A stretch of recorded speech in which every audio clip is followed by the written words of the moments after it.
Hello everyone, my name is RK और आप देख रहे हैं हमारा यूट्यूब चैनल माई स्टोरी। दोस्तों, आज हम बात करेंगे संतान सप्तमी व्रत विधि और कथा के बारे में। संतान सप्तमी विधि भाद्रपद शुक्ल पक्ष की सप्तमी के दिन प्रातः जल्दी उठकर स्नान कर माता पिता संतान प्राप्ति के लिए अथवा उनके उज्जवल भविष्य के लिए इस व्रत का प्रारंभ करते हैं। यह व्रत की पूजा दोपहर तक पूरी कर ली जाए तो अच्छा माना जाता है।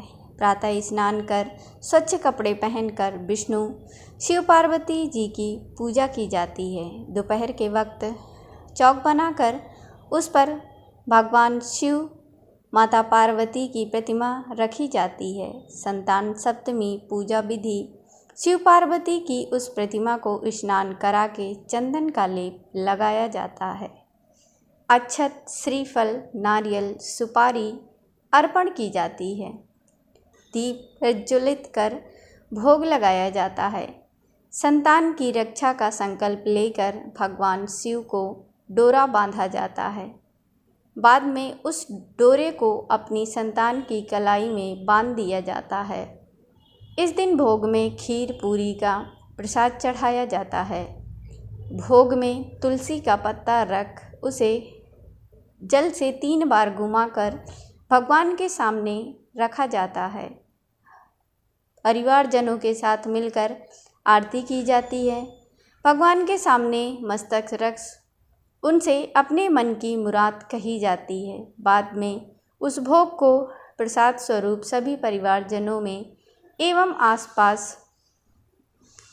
आसपास के पड़ोस में वितरित किया जाता है। संतान सप्तमी व्रत कथा। पूजा के बाद कथा सुनने का महत्व सभी हिंदू व्रत में मिलता है। संतान सप्तमी व्रत की कथा पति पत्नी साथ मिलकर सुने तो अधिक प्रभावशाली माना जाता है। अयोध्या का राजा नहुष, उसकी पत्नी का नाम चंद्रमुखी था। चंद्रमुखी की एक सहेली थी जिसका नाम रूपमती था। वो नगर के ब्राह्मण की पत्नी थी। दोनों ही सखियों में बहुत प्रेम था।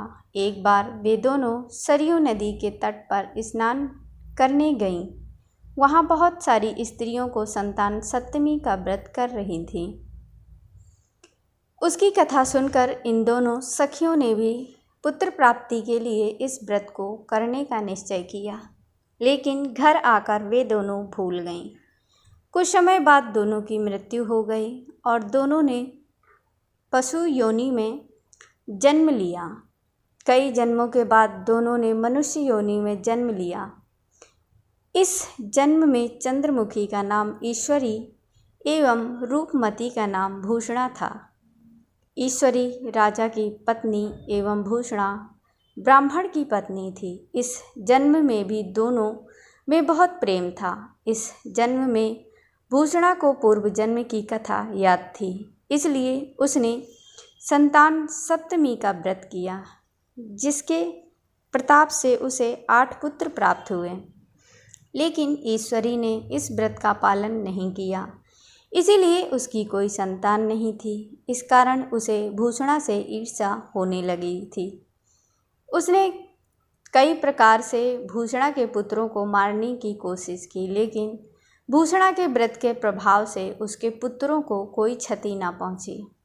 थक हार कर ईश्वरी ने अपनी ईर्ष्या एवं अपने कृत्य के बारे में भूषणा से कहा और क्षमा भी मांगी। तब भूषणा ने उसे पूर्व जन्म की बात याद दिलाई और संतान सप्तमी के व्रत को करने की सलाह दी।